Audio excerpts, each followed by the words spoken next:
Karen Hayes stood in front of the massive screen, watching images of terrifying creatures flash before her eyes. The room was filled with aliens from all corners of the galaxy. They whispered to each other in strange languages, their voices creating a noise that sounded like doubt and mockery. Karen could feel their eyes on her, judging her, dismissing her. The Vraxian ambassador made a clicking sound with his jaw. Karen had learned this meant he was laughing. His insect-like face turned toward her as he spoke through his translator device. A human wants to try the Sovereign's gauntlet? This is foolish. No one has ever completed even 3 hunts in a month, and you think you can do 5? Karen turned to face the crowd of aliens. Her face stayed calm, but inside her heart was beating fast. The Sovereign's gauntlet was famous across every planet in the galaxy. 5 hunts. 5 of the deadliest creatures ever discovered. 5 different worlds. The fastest anyone had ever done it was 43 days, and that was done by a legendary Krell warrior 200 years ago. I know the statistics, Karen said, her voice clear and strong. I also know that humans have been underestimated ever since we joined the galactic community 20 years ago. A Therosian observer tilted its crystal-like head. The creature looked like a giant praying mantis made of glass. Underestimated? Your species is weak. You have no armor on your skin. You have no poison in your teeth. You cannot even see or hear as well as most predators. Why do you think you can succeed where the greatest warriors have failed? Karen smiled, a small, confident smile that made some of the aliens shift uncomfortably. Because humans don't hunt the way you do. We don't rely on being strong or having natural weapons. We rely on something completely different. She pulled up her file on the central screen. The room became quiet as the aliens read her record. She had served in the Frontier Scouts. She had survived the Darkwood expedition, where everyone else on her team had died. She had completed 47 successful solo hunts across 12 different worlds. I'm registering for the gauntlet under standard rules, Karen announced. 5 hunts. I need proof of each kill. I will complete all 5 in 72 Earth hours. The room exploded with noise. Aliens shouted and argued. The Vraxian ambassador's jaw clicked so fast it sounded like a machine gun. 72 hours? That is impossible. Just traveling between the worlds would take longer than that. Then I suggest you watch closely, Karen replied. She touched her wrist computer, sending her registration. I start at dawn, Galactic Standard Time. I expect the Council to have observer drones ready to record everything. She walked toward the exit, ignoring the protests and shocked voices behind her. Her ship waited in the docking bay. It was a modified scout vessel she had named the Wanderer. As she climbed aboard, her AI assistant greeted her. She had named the AI Charlie, and it had been with her for 5 years. Registration confirmed, Karen. The Council has assigned observer drones to follow you. They are also broadcasting this across the galactic network. You are already trending on 47 different worlds. Great, Karen muttered as she strapped into the pilot's seat. No pressure at all. She brought up the list of targets on her screen. 5 creatures, each one legendary and deadly. The Void Serpent of Talaxis Prime could move through tears in space itself. The Titan Scale of Gorath had skin that no weapon could pierce. The Shadow Pack of Veridon could hunt in complete silence and darkness. The Storm Leviathan of Arctis was a flying monster as big as a spaceship. And finally, the Crimson Worm of Kalos had killed 300 hunters in the last 10 years alone. Charlie, set course for Talaxis Prime. Make it as fast as possible. Course plotted. Travel time is 6 hours and 14 minutes. That is a very tight schedule for 5 hunts, Karen. That's why we're not wasting any time. She started the engines and felt the familiar push of acceleration. Contact Lieutenant Danny Price on Talaxis. Tell him I need a dropship ready and the Serpent's last known location. As the Wanderer jumped into faster-than-light travel, Karen reviewed her equipment. She had spent 3 months preparing for this moment. She had studied each creature's behavior, their hunting patterns, their weaknesses. The galaxy saw humans as weak, as prey animals who had gotten lucky and stumbled into space unprepared. They didn't understand that humanity had climbed to the top of Earth's food chain not by being strong, but by being smart, persistent, and too stubborn to quit. Humans were endurance hunters. They were pattern finders. They were tool makers. Where other species relied on the gifts nature gave them, humans made their own advantages. The gauntlet would prove that. 1 hunt at a time. Karen checked her weapons and gear. She had a smart rifle that could change its ammunition type instantly. She had a monofilament blade that could cut through almost anything. She had climbing gear, scanners, and a few devices she had built herself. Everything was tested and ready. She thought about Earth, about the long history of human hunters.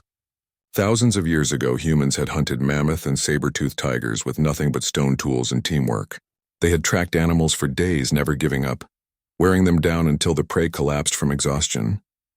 That was the human way. Not quick and brutal like a lion, slow and relentless like a wolf pack.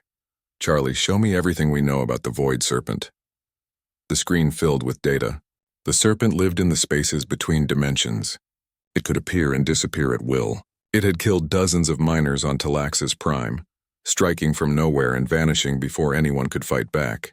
Most people thought it was impossible to hunt because you couldn't see it coming. But Karen had an idea. The serpent had to follow certain rules. It had to commit to normal space when it attacked. And if she could force it to do that on her terms, she could kill it. 30 minutes until we arrive at Talaxis Prime, Charlie announced. Karen closed her eyes and took a deep breath. 72 hours. 5 worlds. 5 of the most dangerous creatures in the galaxy. Everyone said it was impossible. She smiled. Humans specialized in doing the impossible. Talaxis Prime was strange and beautiful. Huge chunks of rock floated in a purple sky, connected by invisible threads of gravity. The Void Serpent lived in the spaces between these floating islands, slipping through tiers in reality that opened and closed like wounds in the fabric of space. Karen's dropship descended through the weird atmosphere and landed on an old mining platform. The platform had been abandoned after the serpent killed 17 workers in one night. Lieutenant Danny Price was waiting for her on the landing pad. His weathered face broke into a smile when he saw her. Karen Hayes, I should have known you would be crazy enough to try the gauntlet. Where is it? Karen asked as she pulled her gear from the ship. She had brought only what she needed. Her smart rifle, her monofilament blade, climbing equipment, and a portable scanner. Every extra pound would slow her down and she couldn't afford that. Last seen 6 hours ago in Sector 14. But Karen, this thing doesn't follow normal rules. It can be right behind you, and 3 dimensions away at the same time. How are you planning to kill something you can't see coming? By making it come to me on my terms.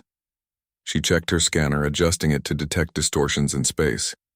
I need you to set up a resonance beacon on Platform 7. Use frequency Delta 9. Danny frowned, clearly worried. That will create a standing wave in the dimensional membrane. The serpent will definitely notice. That's exactly what I want. Karen put her pack on her shoulders. Give me 30 minutes, then turn it on. She took a small shuttle to the platform Danny had mentioned. It was just a square of metal floating over nothing, surrounded by swirling purple clouds. The Council's observer drones followed at a distance, their cameras recording everything for the billions of beings watching across the galaxy. Karen worked quickly and efficiently. She set up motion sensors in a circle around the platform. Then she pulled out a small device she had built in her workshop. It was a dimensional anchor, designed to trap the serpent in normal space once it committed to an attack. She had never tested it in real conditions, but the theory was sound. When the beacon activated, she felt it through her whole body. A deep vibration that made reality itself seem to shake and ripple. She knelt in the center of the platform with her rifle ready and waited. Patience was something humans were very good at. The Void Serpent came out of nowhere. Its body was translucent and shimmering, existing in multiple places at once. It was massive, at least 50 meters long, with eyes that glowed like distant stars. The creature circled the platform slowly, testing the strange resonance, curious about this new thing in its territory. Karen stayed perfectly still. She controlled her breathing, slowed her heart rate. Humans were good at waiting, good at staying motionless for hours if needed. The serpent came closer, its form becoming more solid as it prepared to strike. That was when Karen activated the dimensional anchor. The device pulsed with energy. Suddenly, the serpent was completely present, locked into normal space. It realized instantly that it was trapped. The creature thrashed wildly, trying to phase away, trying to slip back into the spaces between dimensions. But the anchor held it firm. Karen was already moving. She had studied the serpent's biology for weeks. She knew exactly where its brain was located behind that translucent skull. Her rifle came up smoothly and she fired once. The smart round left the barrel and adjusted its path in mid-flight, tracking the serpent's movement. It pierced through the creature's glowing eye and exploded inside its brain. The Void Serpent's body went rigid, It hung in the air for a moment, then collapsed onto the platform with a heavy thud. Karen approached carefully, keeping her rifle ready in case it was still alive. But the creature was dead, its body now completely solid. She pulled out her scanner and placed it against the serpent's hide, recording genetic markers and confirming the kill. The entire hunt had taken 17 minutes from start to finish. First target confirmed, Charlie's voice came through her comm device. The Galactic Hunt Registry is validating the kill now. The council observers seem to be in shock. One down, Karen said, already running back to her shuttle. 4 to go. Charlie, how long until we reach Gorath? 5 hours and 41 minutes. You are still on schedule, but there is no room for error. Karen launched from the platform, leaving the serpent's body for Danny and his team to recover later. Across the galaxy, billions of beings watched the broadcast in stunned silence. A human had just killed a void serpent, a creature most species considered unkillable, in less than 20 minutes. The impossible was starting to look possible. As the Wanderer jumped back into faster-than-light travel, Karen allowed herself a moment to rest. She drank water and ate a protein bar, forcing fuel into her body. She would need all her strength for what came next. The Titan scale of Gorath was completely different from the Void Serpent. It was not a creature that relied on tricks or dimensional abilities. It was simply massive and nearly indestructible. Its scales were harder than starship armor. Energy weapons bounced off it. Kinetic rounds couldn't penetrate its hide. Dozens of hunters had tried to kill it over the years. All of them had failed, but Karen had a plan. Charlie, pull up everything we have on the Titan scale's biology. I want to see its thermal regulation system. Data filled her screens. The Titan scale was essentially a living volcano.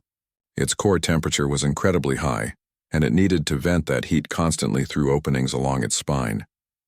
If those vents were blocked, the internal pressure would build up.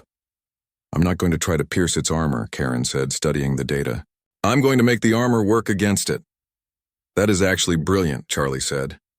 But you will need to get very close to plant the charges. I know. Karen checked her equipment, making sure she had enough climbing gear and explosives. Sometimes the best way to kill something isn't to fight it head-on. Sometimes you need to be creative. She thought about all the ways humans had hunted dangerous prey throughout history. Sometimes they used traps. Sometimes they used poison. Sometimes they used the environment itself as a weapon. The key was understanding your target, finding its weakness and exploiting it. The Titan scale had survived for centuries because everyone tried to fight it the same way. They tried to pierce its armor with bigger and bigger weapons. They tried to overpower it with brute force. Karen was going to do something different. She was going to use the creature's own biology against it, turning its greatest strength into its greatest weakness. That was the human way. Not stronger, not faster, but smarter. Approaching Gorath, Charlie announced. Prepare for landing. Karen looked out the window at the volcanic planet below. Rivers of lava carved through black rock. Smoke and ash filled the air. And somewhere down there, sleeping in a caldera, was the Titan scale. Target number 2. Gorath was hell made into a planet. Rivers of molten rock carved through the black volcanic landscape. Towers of obsidian glass rose from the ground like dark fingers reaching toward a smoke-filled sky. The air itself was thick with ash and heat that would kill most living things in minutes. Karen landed the Wanderer on a ridge overlooking the massive caldera. Below, sleeping in a lake of cooled lava, was the Titan scale. The creature was so enormous that from above it looked like a small mountain. Its body was covered in scales that shimmered like metal in the red light of the lava flows. Steam rose from vents along its spine, creating clouds that drifted across the caldera floor. She had 2 hours before she needed to leave for Veridon. 2 hours to kill something that everyone said could not be killed. 2 hours to prove that human intelligence could overcome impossible natural armor. Charlie, give me a thermal analysis. Find the hottest point on that thing. Scanning now. Karen, its core temperature is approximately 3,000 degrees. The heat vents along its spine regulate that temperature. If those vents were blocked, the internal pressure would build catastrophically. The creature would essentially cook itself from the inside. Karen smiled. Sometimes the best way to kill something isn't to pierce its armor. It's to make the armor trap all that heat inside. She checked her equipment one more time. Shaped charges designed to melt and seal rather than explode. Climbing gear rated for extreme heat. A heat-resistant suit that would give her maybe 30 minutes of protection. It would have to be enough. Karen rappelled down the caldera wall, moving as silently as possible despite the loose volcanic rock under her feet. The Titan scale's breathing created wind patterns that stirred the ash around her. Each breath was like a small storm. She had to time her movements between breaths to avoid being seen. The vents along the creature's spine were each about 2 meters wide, glowing with internal heat. Karen planted shaped charges on 12 of the largest vents. Each charge was set with a timer, synchronized to go off at the same moment. She worked quickly but carefully, knowing that one mistake would wake the Titan scale, and she would have seconds to live. The hard part was getting away before the creature woke up. She had made it halfway up the caldera wall when disaster struck. One of the charge timers malfunctioned and detonated early. The sound echoed across the volcanic landscape like a thunderclap. The Titan scale's eyes opened. They glowed like burning coals. The creature roared, a sound so deep and powerful that it shook the entire mountain. Rocks fell from the caldera walls. The ground trembled. The Titan scale began to rise, its massive body lifting from the cooled lava. Karen didn't panic. She triggered all the remaining charges at once and ran. Behind her, the vents sealed with molten rock and quick-hardening ceramic compound. The Titan scale's roar changed pitch, becoming higher, more desperate. It thrashed its massive body, trying to cool itself, trying to open the vents. But the charges had done their work perfectly. The vents were completely sealed. The Titan scale's internal temperature began to spike immediately. Its own biology became its enemy. The heat that normally kept it alive was now cooking it from the inside. Karen reached her ship just as the Titan scale collapsed back into the caldera. The creature's movements became slower, weaker. Its roars turned to moans.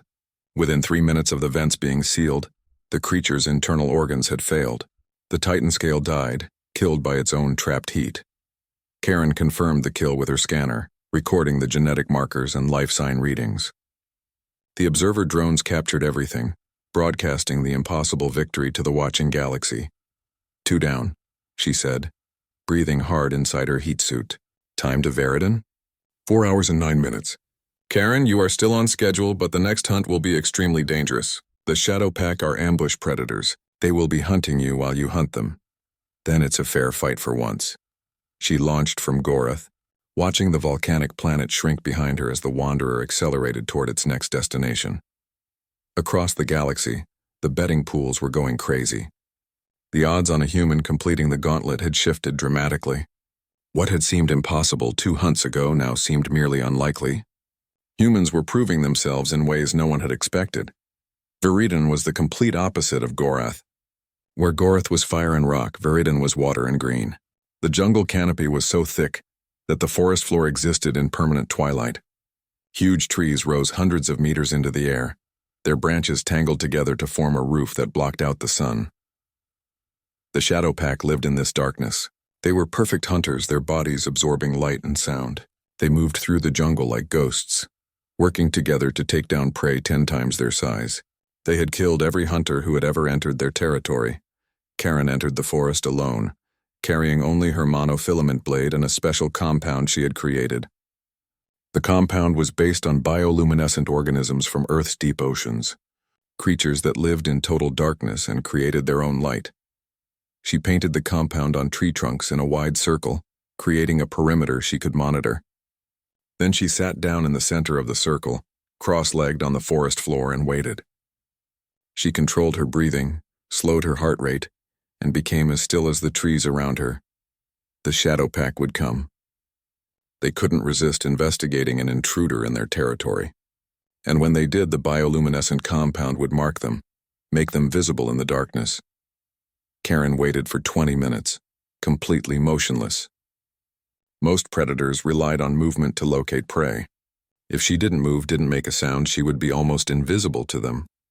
This was another human skill, the ability to be patient, to wait for hours or even days for the perfect moment to strike. The first attack came from above, a shadow diving from the canopy with claws extended and teeth bared. But Karen had been listening to the small sounds of the forest, tracking the creature's approach through the tiny disturbances it made in the air. She moved at the last possible instant, her blade sweeping up to catch the shadow in mid-flight. The monofilament edge cut through the creature's light-absorbing hide like it wasn't there. The shadow fell dead at her feet, its body finally visible in death. The compound on the trees began to glow as more shadows brushed past it, their movements leaving luminescent traces in the darkness. Karen counted 7 distinct trails, circling her position, probing for weakness. She remained in the center of her circle, turning slowly, tracking each one. The pack attacked as one, a coordinated strike from multiple directions. They came from the ground and from the trees, moving in perfect synchronization. It was a tactic that had killed dozens of hunters before. But Karen had fought against coordinated enemies. She had studied pack tactics, understood their patterns. She knew that coordinated attacks relied on timing, and if you disrupted that timing, the whole attack fell apart. She moved through the attacking shadows like a dancer, her blade finding throats and hearts with surgical precision. She didn't waste movement, didn't swing wildly. Each cut was deliberate, efficient, deadly. In 90 seconds, all 7 shadows lay dead around her in the twilight forest. Karen stood among the bodies, breathing steadily, not even winded. The observer drones circled overhead, their cameras recording everything through breaks in the canopy. 3 targets confirmed, Charlie announced through her comm. Time remaining is 12 hours. Karen, this is actually working. You might really complete the gauntlet. Don't celebrate yet, Karen replied, already moving toward her ship. The last 2 are the hardest. The Storm Leviathan and the Crimson Worm. Both of them are smarter and more dangerous than anything I've faced so far. She climbed back into the Wanderer, stripping off her jungle gear and preparing for the next hunt. Her body was tired, but her mind was sharp. The stimulants were helping, but more than that, years of training and experience were keeping her focused. 3 down, 2 to go, 12 hours remaining. The galaxy watched and waited to see if a human could finish what she had started. Arctis was a gas giant, a massive planet made entirely of swirling clouds and violent storms. The largest storm system was bigger than most planets, a permanent hurricane that had raged for thousands of years. Wind speeds inside the storm reached 400 kilometers per hour. Lightning bolts as thick as buildings cracked through the clouds constantly, and somewhere in that chaos lived the Storm Leviathan. The Leviathan fed on energy, absorbing the lightning and the atmospheric electricity. It had never been successfully hunted, because any ship that entered the storm was torn apart by the violent winds within seconds. Most hunters had tried to lure it out of the storm, but the creature never left its territory. It was smart enough to know that the storm was its greatest protection. Karen stood in the cargo bay of the Wanderer, checking her custom flight suit one final time.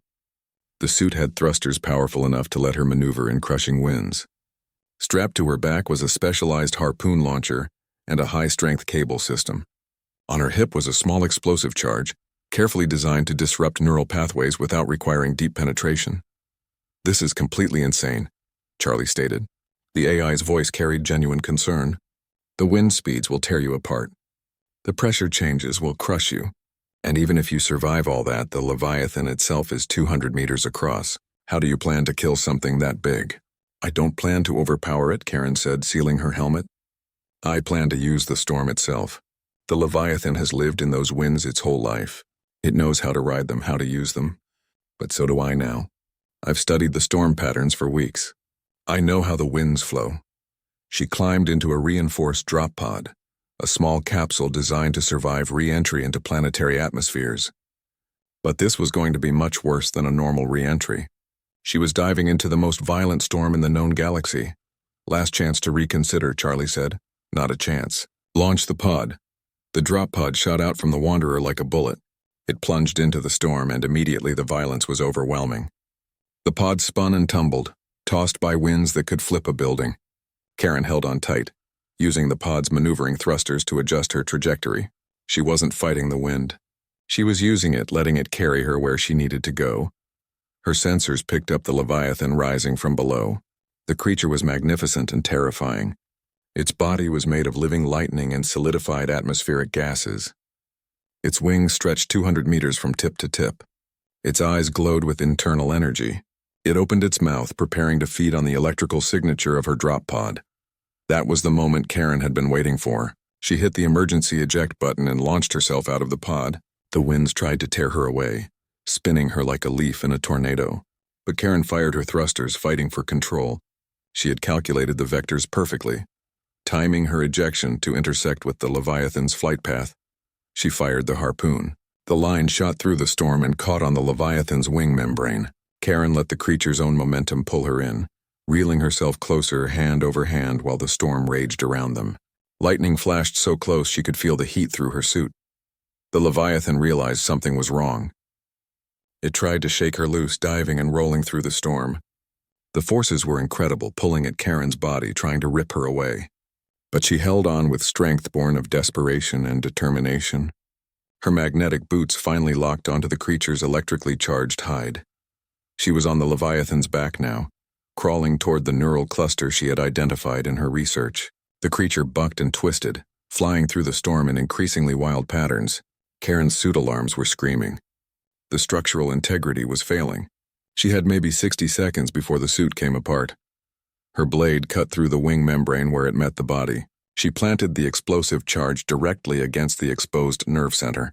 The charge was small but precisely designed. She had 5 seconds to get clear.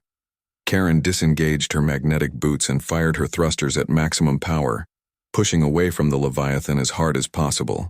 The explosion was small, barely visible in the chaos of the storm, but it was perfectly placed. The Leviathan's flight pattern immediately became erratic. Its neural system was damaged beyond repair.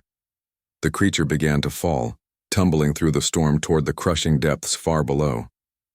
Karen activated her emergency beacon, trusting her ship's automated systems to find her in the chaos.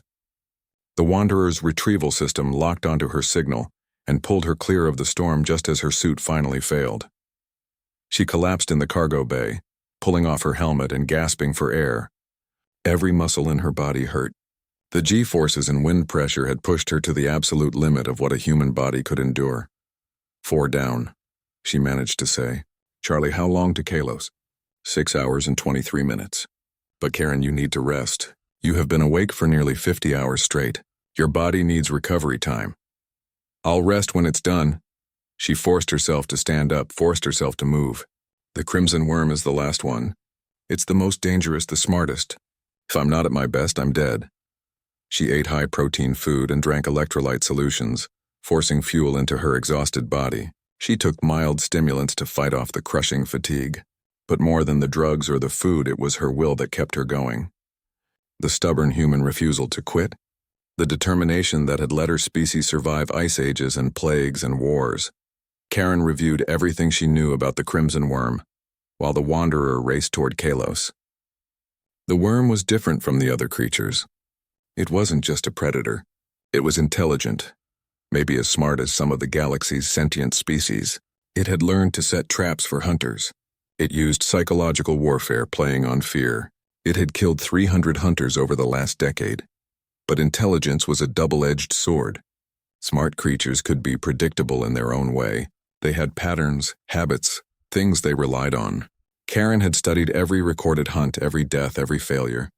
She had found the worm's patterns.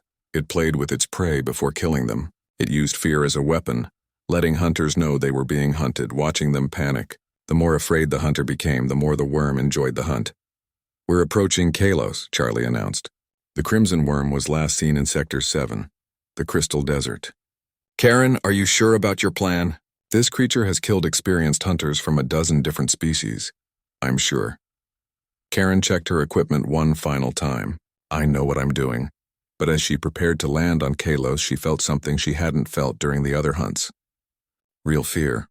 The Crimson Worm was smart enough to be unpredictable, smart enough to learn from its victories, smart enough perhaps to have been watching her progress through the gauntlet, learning about her while she studied it.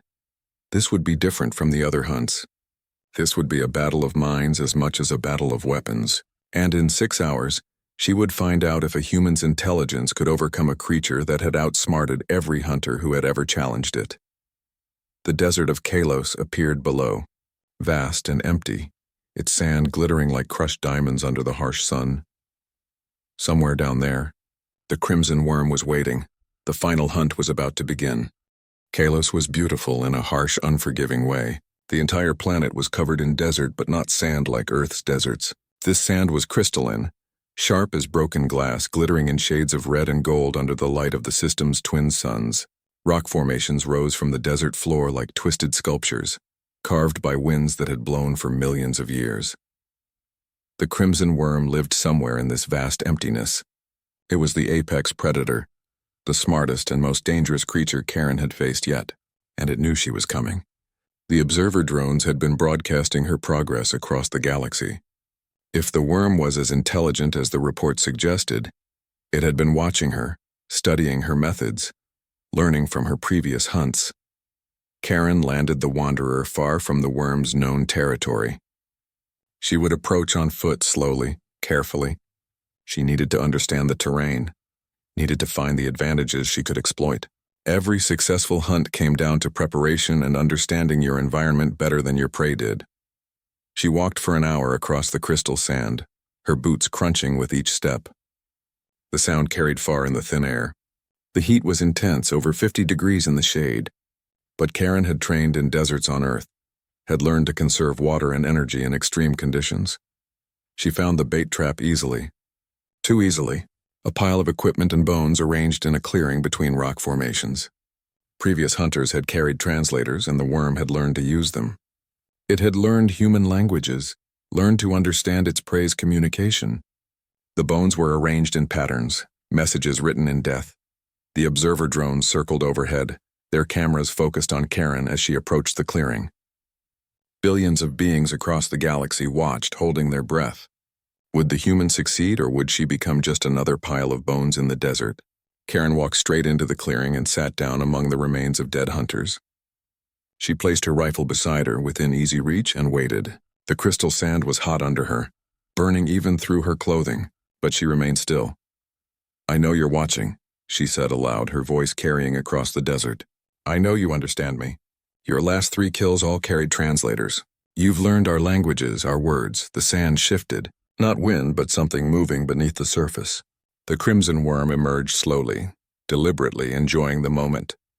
Its scales were the color of dried blood, deep red with hints of black. It was enormous, easily 20 meters long, with teeth designed to tear through armor and flesh alike. Its eyes were intelligent, cold, calculating. "You're different," the worm spoke, its voice a grinding rasp through salvaged translator technology. "You're not afraid like the others. Or you hide it better."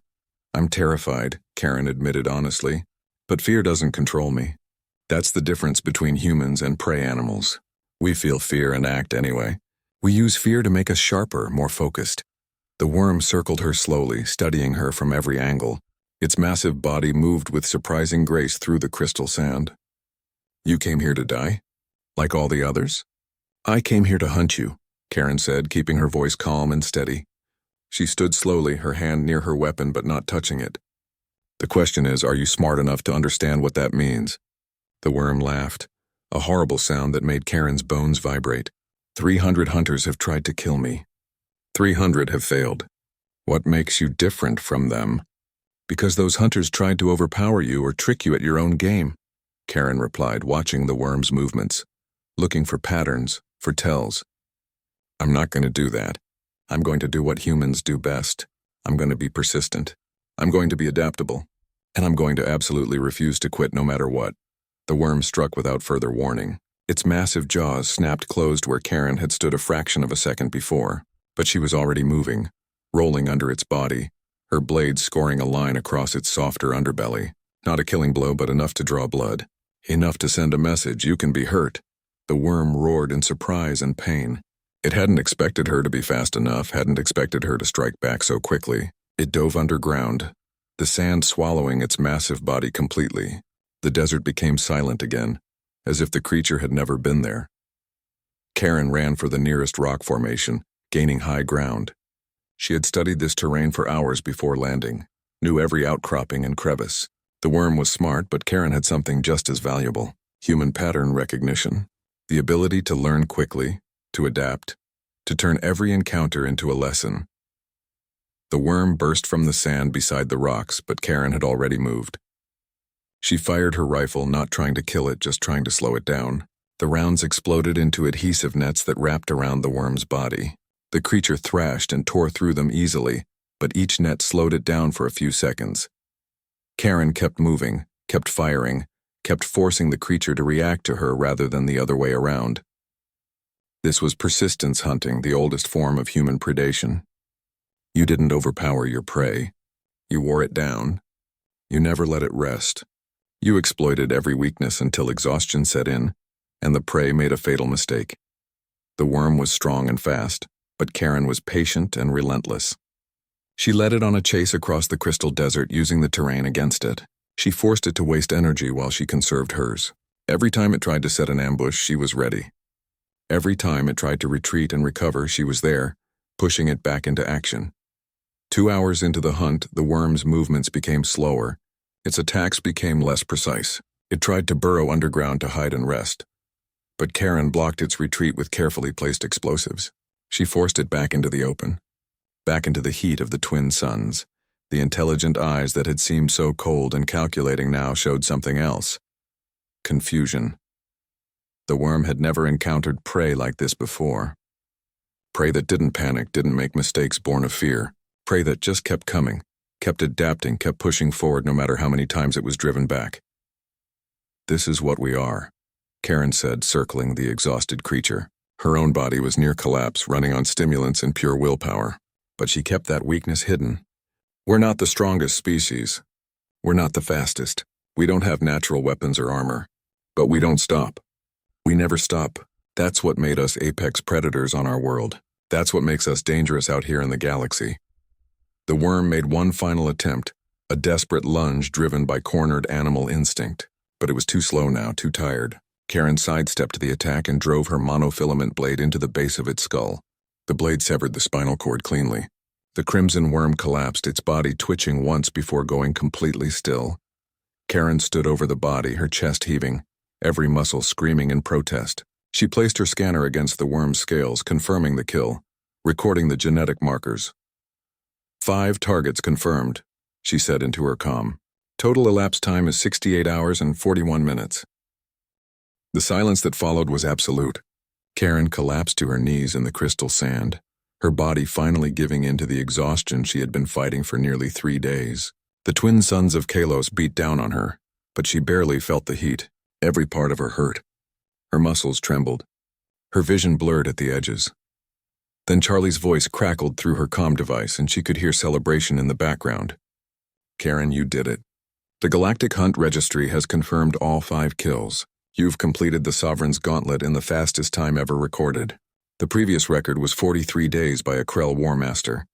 You finished in 68 hours and 41 minutes.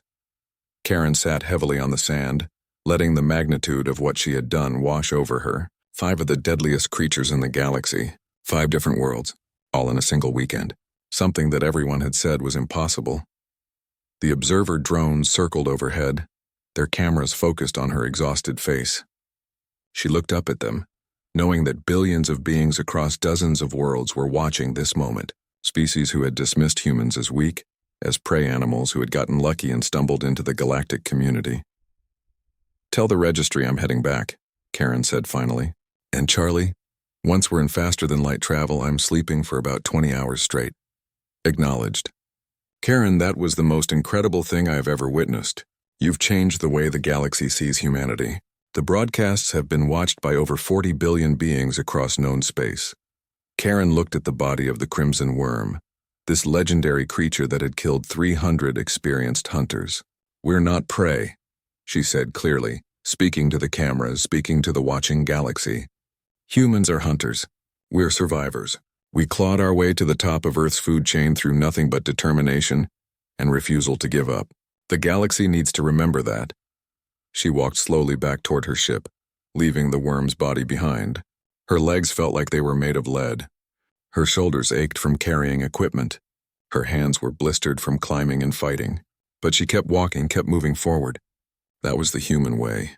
One step at a time, never stopping, never quitting. The journey back to the Galactic Hunt Registry took 8 hours. Karen spent most of that time sleeping, her body finally getting the rest it desperately needed. When she woke, Charlie had news waiting for her. "The Galactic Network has been overwhelmed with responses to your hunt. The broadcasts reached peak viewership of 73 billion beings during your fight with the Crimson Worm. Multiple species have issued official statements. The Vraxian Empire wants to establish a formal cultural exchange program with humanity. The Krell War Masters are requesting combat training sessions to learn human tactics." Karen sat up, rubbing her eyes. "What about the betting pools?" "Chaos. The odds shifted so dramatically that several major gambling operations on 3 different worlds have gone bankrupt. No one expected you to succeed. When you did, it caused what they're calling the greatest financial upset in galactic history. Karen couldn't help but smile at that. Good. Maybe next time they'll think twice before underestimating humans. 3 days after completing the gauntlet, Karen stood before the Galactic Hunt Council in their ceremonial chamber. The room was filled with representatives from every major species in known space. All of them stood as she entered, a sign of respect that was rarely given. The Thyrosian observer who had questioned her ability stepped forward, carrying a small case made of crystal. Inside was the Sovereign's Mark, the highest honor any hunter could earn. It was a small medallion made from metal taken from the heart of a dead star, inscribed with symbols in a dozen different languages. Lieutenant Karen Hayes, the Thyrosian spoke, its voice filled with genuine respect. You have accomplished what we believed impossible. You have shown us that humanity possesses qualities we failed to recognize. On behalf of the Galactic Hunt Council and all member species, we award you the Sovereign's Mark and acknowledge you as the greatest hunter in recorded history. The medallion was placed around her neck. The chamber erupted in applause, a sound that echoed through the station and was broadcast across the galactic network. Karen stood there, surrounded by aliens who had once mocked her, now showing her the deepest respect their cultures could express. The Vraxian ambassador approached after the ceremony. His mandibles moved in the pattern Karen now recognized as respect and apology. I was wrong about your species, Lieutenant Hayes. I spoke from ignorance. Your hunt was unlike anything we have ever seen. How do you explain it? How did you succeed where warriors from the Krell Empire, creatures bred for combat, have failed? Karen thought carefully before answering. This moment would be remembered, would be studied by historians and military strategists across the galaxy. What she said now mattered. On Earth there's an old saying, she began. It's not the size of the dog in the fight, it's the size of the fight in the dog. Humans might not be the biggest species or the strongest, but we have more fight in us than most people can imagine. We're endurance hunters. We're problem solvers. We're survivors who refuse to accept that something is impossible just because it's never been done before. She looked around at the assembled council members, representatives of species far older and more technologically advanced than humanity. We didn't come to the stars to prove we were better than anyone else. We came because we're explorers. We came because we're curious. We came because we refuse to be limited by what's supposed to be possible. The gauntlet wasn't about showing off. It was about proving that we belong here, that we earned our place among the stars. The chamber erupted in applause again, but Karen also noticed something else. Respect in the eyes of beings who had previously looked at humans with barely concealed contempt. Understanding from species who had thought they knew everything about hunting and survival. Messages began flooding in from across human space, young people inspired by her achievement, ready to prove themselves in fields from science to combat to exploration, companies requesting her endorsement, governments wanting to recruit her for training programs, universities offering positions to study human hunting methods. But the message that mattered most came from a small colony on the edge of human territory. A group of children who had watched her hunt asked a simple question. If you can do the impossible, does that mean we can too? Karen recorded her response carefully. I'm not special. I'm not superhuman. I'm just someone who refused to quit when things got hard. Every one of you has that same ability inside you. The galaxy might be big and scary, and there might be aliens who are stronger or faster or smarter, but humans have something just as valuable. We have determination. We have creativity. We have the courage to try things that everyone says are impossible. So yes, you can do impossible things too. You just have to be willing to work for it and never give up. The response went viral across human space, shared billions of times. Karen Hayes became more than just a successful hunter. She became a symbol of what humanity could achieve when they refused to accept limitations. 6 months after the gauntlet, the Galactic Hunt Council reported a significant increase in human participation in hunting programs.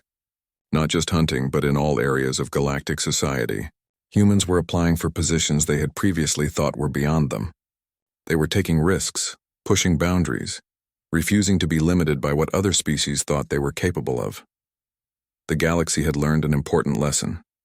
Humanity might have arrived late to the galactic community, They might lack the natural advantages of older species, but they had something that couldn't be taught or engineered. They had the spirit to attempt the impossible, and the stubbornness to keep trying until they succeeded. Karen eventually retired from active hunting, but she never stopped teaching. She trained the next generation of human scouts and hunters, passing on not just techniques but philosophy, the understanding that humans didn't win by being stronger, they won by being smarter, by adapting, by never giving up no matter how bad things looked. The Sovereign's mark hung in a place of honor in the Hunt Registry's museum, alongside displays explaining each of Karen's 5 hunts in detail. It became the most visited exhibit in the museum, viewed by millions of beings every year, a reminder that the galaxy was bigger and stranger than anyone imagined, and that the newest members of the galactic community had proven themselves in the oldest way possible, through determination, intelligence, and the absolute refusal to quit. The weekend that one human had hunted the galaxy's most dangerous creatures became legend. But more than that, it became proof. Proof that humanity belonged among the stars. Proof that being physically weaker didn't mean being inferior. Proof that with enough determination and intelligence, humans could accomplish anything. And across the galaxy, that message was received, remembered, and respected. The hunt was over, but humanity's story among the stars had truly begun.